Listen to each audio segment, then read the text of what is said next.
Okay, boys and girls, this is lesson 6, level 3, and you can see we're talking about adding style.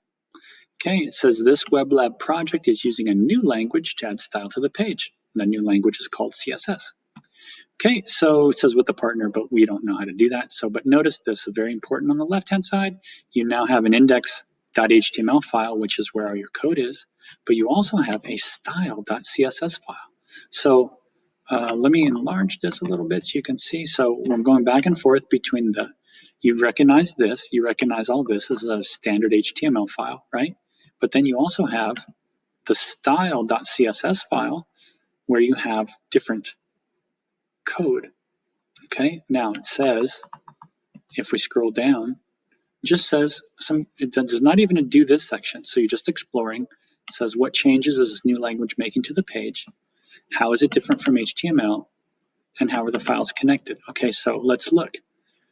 If we look at the index HTML file, we can notice that we have this new line right here, right in the middle. This is what links the two files together, this special line of code. You will have to put it in every HTML file where you want to run CSS code, okay? So it's just a special line, and you can copy and paste it from this page or from other parts of the code.org website, but you can always copy and paste this. You don't even have to remember it. Okay, now what's happening over here, if I scroll all the way over here and get myself out of the way, okay, it says we're about to learn a new language and it's going to help us add style. But how does it work? Okay, but let's look at how this is working. Okay, now you can see that in the HTML file we have a heading size 1, we have a heading size 2, and then back to heading size 1. Now let's see what's happening with that, because we don't have any inside the body here, right here. This is the entire body of the website, okay? Creates all that text, but there is nothing to specify the color or anything else about the font. So where's all that happening? Well, it's happening in the CSS file. So if I click that file, you can see that right here, this language does not look like HTML. That's because it's JavaScript. Okay, it's JavaScript.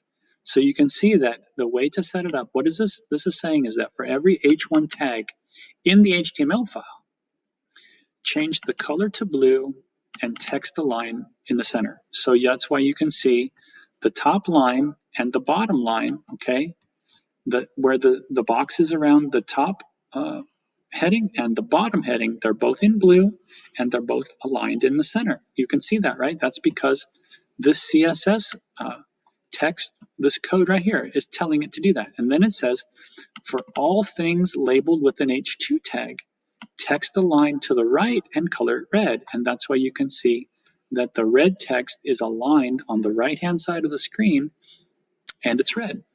So we only have to specify. What's neat about CSS is you only have to claim these kinds of properties once, and then everything that has an H2 tag in your HTML file will be stylized the same way. So you don't have to keep redoing it every time you want an H2 tag in your HTML file.